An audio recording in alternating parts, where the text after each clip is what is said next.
afternoon, Victoria. Good afternoon, Stanley. Okay, napanood niyo so far yung pag-amas ng mga crowds dito sa mga rally points. Ano so far ang nakikita ninyo? Ano impressions niyo sa rallies at protest sa ngayong araw?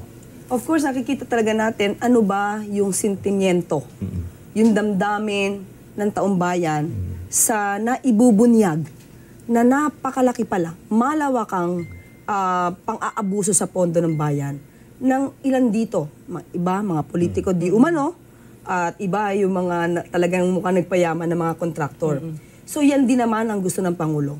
Maipahatid dito sa mga nang-aabuso na ito na kayo ay hindi dapat na nagnanakaw ng pondo ng bayan. Kailangan talaga kung ano yung ibigay ang nararapat sa taong bayan. So dapat hindi sila mga abuso. At yan naman ay welcome sa Pangulo, ito mga nadidinig niya na mga hinaing ng mamamayan.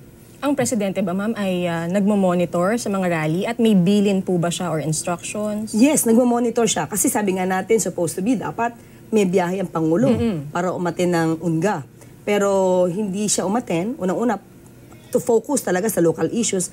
At ito, gusto niya talaga madinig, personal, ano ba ang sinasabi ng taong bayan dito. So nagmo-monitor po siya. At ang bilin naman ng Pangulo, kung kayo po ay magpoprotesta, karapatan niyo po yan. Huwag lang pong lalabag sa batas. Kasi syempre po, kung meron pong karapatan ang bawat isa, meron din po silang obligasyon para sa bansa natin. Okay.